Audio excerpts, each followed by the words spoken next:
Louvado seja nosso Senhor Jesus Cristo. Nós vamos fazer a nossa leitura da primeira carta de São Paulo aos Coríntios, 22º encontro, 1 Coríntios, capítulo 10, de 1 a 13. Façamos nossa leitura, 1 Coríntios 10, de 1 a 13. Versículo 1 a versículo 13. Nos diz São Paulo: irmãos, não quero que vocês ignorem uma coisa. Todos os nossos antepassados estiveram sob a nuvem. Todos atravessaram o mar. E na nuvem e no mar, todos receberam o batismo que os ligava a Moisés. Todos comeram o mesmo alimento espiritual. E todos beberam a mesma bebida espiritual, pois bebiam de uma rocha espiritual que os acompanhava. E essa rocha era Cristo. Apesar disso, a maioria deles não agradou a Deus e caíram mortos no deserto. Ora, esses fatos aconteceram como exemplo para nós, para que não cobicemos coisas más, como eles cobiçaram. Não se tornem idólatras, como algum deles, conforme está na Escritura. O povo sentou-se para comer e beber, depois se levantaram para se divertir. Nem nos entreguemos à imoralidade, como algum deles se entregaram, de modo que, num só dia, morreram 23.000. Não tentemos ao Senhor, como alguns deles tentaram e morreram, vitimados pelas serpentes. Não murmurem, como alguns deles murmuraram, e pereceram em mãos do anjo exterminador. Tais coisas aconteceram a eles como exemplo, e foram escritas para nossa instrução, a nós que vivemos no fim dos tempos. Portanto, aquele que julga estar em pé, tome cuidado para não cair. Vocês não foram tentados além do que podiam suportar, porque Deus é fiel e não permitirá que sejam tentados acima das forças que vocês têm. Mas, junto com a tentação, Ele dará a vocês os meios de sair dela e a força para suportá-lo. Esta é a nossa leitura de hoje. Versículo 1. Irmãos, não quero que vocês ignorem uma coisa. Todos os nossos antepassados estiveram sob a nuvem. Todos atravessaram o mar. Paulo aqui nos lembra fatos da história de Israel. Faz parte da missão da Igreja, do cristianismo, a obra de fé. Enfrentar o futuro, sustentado pela promessa. Após a saída do Egito, símbolo da redenção, o povo de Deus está a caminho para a terra prometida, símbolo da consumação final. A caminhada no deserto foi marcada por prodígios, sinais da bondade divina, revelando o amor de Deus a seu povo. Mas esta caminhada estava cheia de apostasia, contradição, revolta. Paulo retoma agora ao problema da convivência dos fiéis com o ambiente de idolatria, o culto aos deuses. Paulo quer relatar a seriedade do fato, do perigo da contaminação idolátrica, a tentação de recair voltar ao passado, né? É a fácil ilusão dos fiéis estarem seguros e a ingênua convicção daqueles que já afirmavam terem atingido a libertação definitiva. Aqui a nuvem e a travessia do Mar Vermelho são figuras do batismo, do nosso batismo, do batismo cristão. Versículo 2. E na nuvem e no mar, todos receberam o batismo que os ligava a Moisés. Paulo faz uma exegese tipológica. A passagem do Êxodo é tipo do batismo cristão. Moisés é figura de Cristo. A expressão ser batizado em Moisés, o batismo que os ligava a Moisés, refere àqueles que foram batizados em Cristo. A passagem do Mar Vermelho é símbolo do batismo. Quer significar que a libertação do Egito e a condução divina pelo deserto foram experiências de salvação comparada com a experiência do cristão no batismo e depois na Eucaristia. Então, quando Paulo refere aos nossos pais, a igreja de Corinto era uma igreja de origem pagã. E os pais do povo judeu agora vêm referidos, ao povo pagão. O sentido é, existe uma única história da salvação, e o autor da salvação é Deus. O batismo cristão e depois a Eucaristia buscam suas raízes nas passagens do Antigo Testamento, do Êxodo, do povo eleito. Existe uma continuidade que faz parte da história da salvação, uma unidade. Versículo 3. Todos comeram o mesmo alimento espiritual. Aqui prefigura a Eucaristia, o maná do deserto. Versículo 4. E todos beberam a mesma bebida espiritual, pois bebiam de uma rocha espiritual que os acompanhava. E essa rocha era Cristo. Como maná, alimento espiritual, assim também a água jorrada do rochedo. Êxodo capítulo 16, versículo 4 ao versículo 35. Também Êxodo capítulo 17, versículos 5 e 6. São figuras da Eucaristia. Esses alimentos são chamados de espirituais, por serem figuras da Eucaristia, pelo qual Cristo faz aos homens e dá aos homens o dom do ser espiritual. O rochedo era, pois, Cristo. O povo hebreu no deserto se beneficiou, de modo figurativo, dos mesmos dons que os cristãos no batismo e na Eucaristia. Versículo 5. Apesar disso, a maioria deles não agradou a Deus e caíram mortos no deserto. A referência é do livro dos Números, capítulo 14, versículo 16. Assim vemos o pecado. A maioria não agradou a Deus. E o castigo imposto à maioria são temas que encontramos no livro do Êxodo, no capítulo 32 até o capítulo 33. E dos Números, do capítulo 11 ao capítulo 14, do capítulo 20 ao capítulo 21.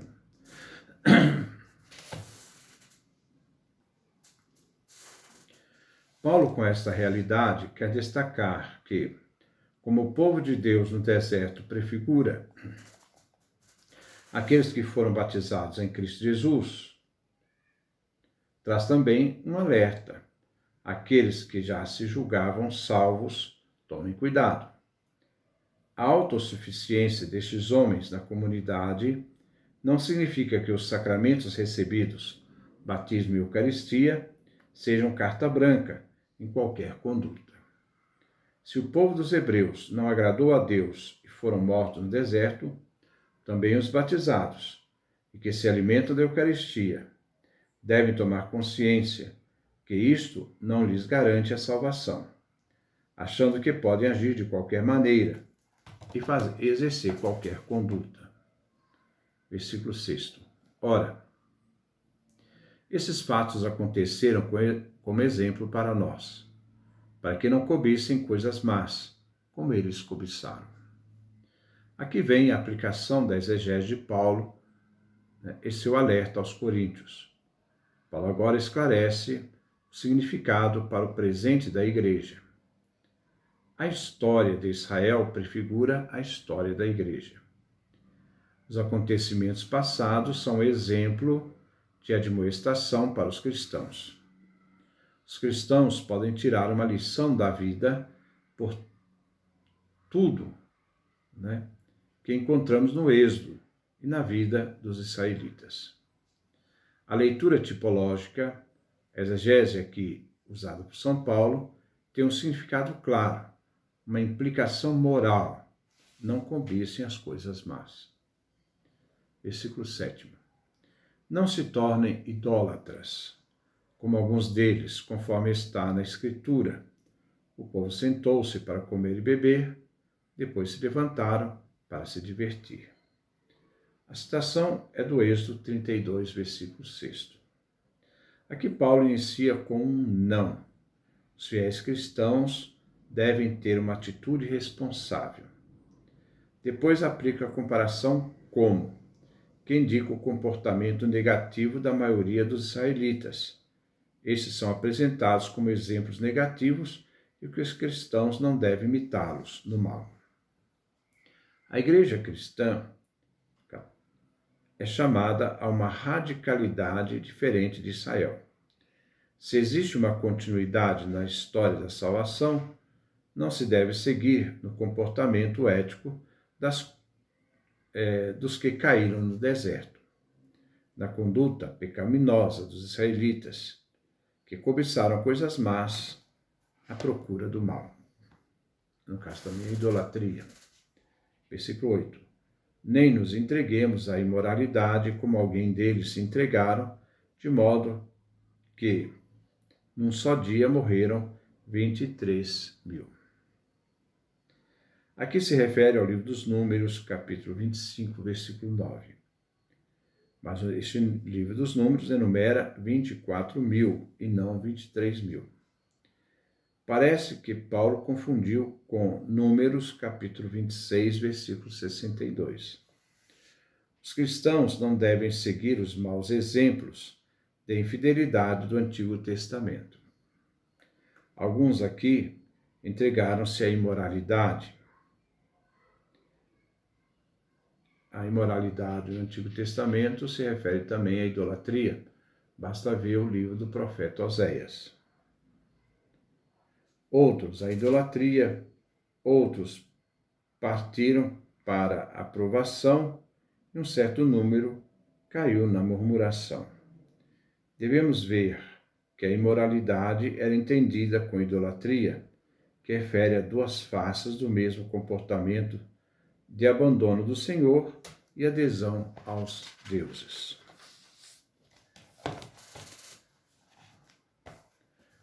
Vemos aqui os ritos licenciosos típicos das religiões cananeias. A provocação se refere a uma orgulhosa confiança a si mesmos e a murmuração a uma desconfiança e incredulidade em Deus. Que aquilo que aconteceu com Israel não aconteça na igreja de Corinto, não procurando a Deus e nem murmurando contra ele. Versículo 9. Não tentemos ao Senhor, como alguns deles tentaram e morreram, vitimados pelas serpentes. Testar a Deus, provocá-lo. Não devem os coríntios se tornarem orgulhosos, confiando em si mesmos, arrogantes, prepotentes. A humildade é um bom conselheiro aqui. O caso da serpente se refere ao livro dos Números, capítulo 21, versículos 5 e 6. Versículo 10. Não murmurem, como algum deles murmuraram e pereceram em mãos do anjo exterminador.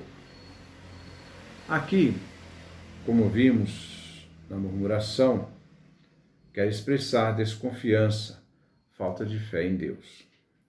que os coríntios não murmurem como no antigo Israel, desconfiando de Deus e da sua bondade. Refere-se ao livro dos Números, capítulo 17, do versículo 6 a 15. O anjo exterminador é o anjo encarregado pelos castigos divinos.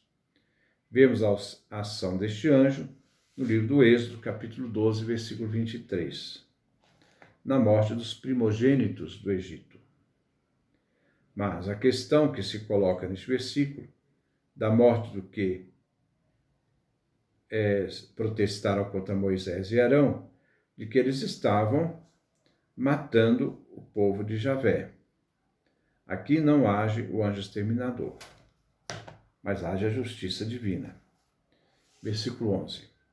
Tais coisas aconteceram a eles como exemplo e foram escritas para a mesma instrução, a nós que vivemos no fim dos tempos. Paulo resume a razão do porquê as coisas que ouvimos foram escritas. O objetivo final é para a nossa salvação. Toda a história salvífica aponta para a salvação e nossa participação de vida nessa salvação. Essas coisas foram fixadas por escrito em razão dos cristãos, para aprender com o passado. A salvação está próxima, o fim dos tempos se aproxima. Ao estar mais próxima a plenitude da salvação, maiores são também os perigos. Daí o alerta paulino. Para nós cristãos, nosso tempo já é tempo messiânico. É o tempo dos fins, como vemos na carta aos Hebreus, em que Jesus já está presente, no fim dos tempos. Diz, nesses dias, que são os últimos, a palavra últimos, eschatos, aí vem a escatologia, os últimos dias, falou-nos Deus Pai por meio do seu Filho. Então, os últimos dias já estão presentes. Os últimos dias já foram inaugurados. O último dia já é presente, já foi inaugurado na pessoa de Jesus, na história, na sua manifestação, na sua presença, também na sua morte e ressurreição. O fim já é presente na história. Então, nós já estamos no período do fim dos tempos, desde Jesus Cristo. Versículo 12. Portanto, aquele que julga estar de pé, tome cuidado para não cair. Que os coríntios não sejam autossuficientes. Eles se comportem, se sentem como se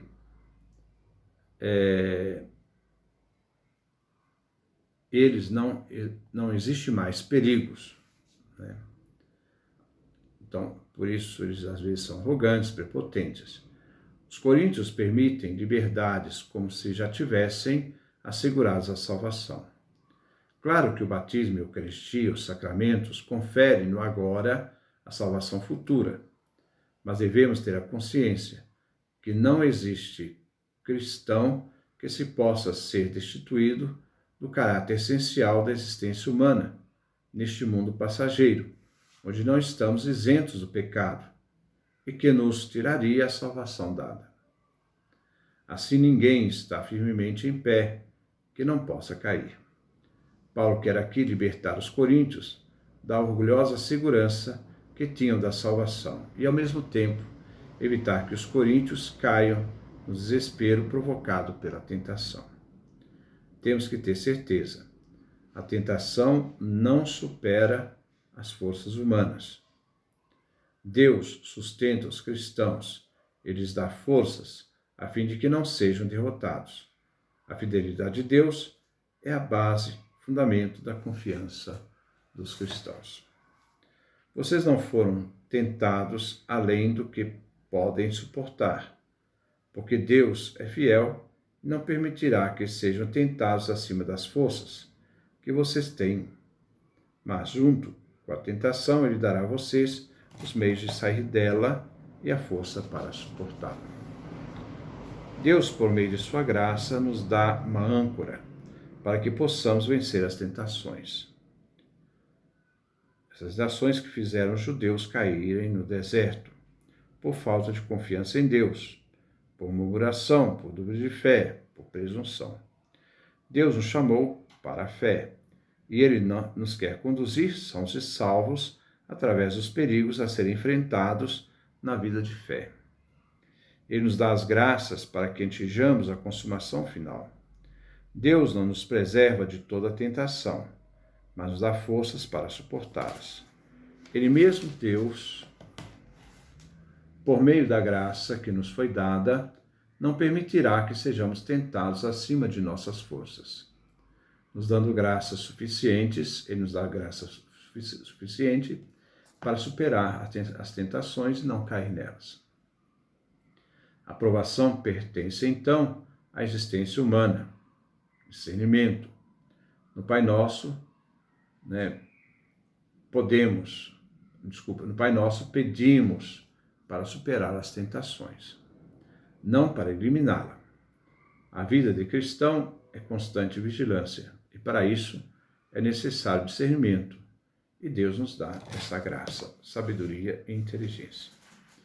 Que Deus nos dê a sua graça, a sua bênção, sua face resplandeça sobre nós.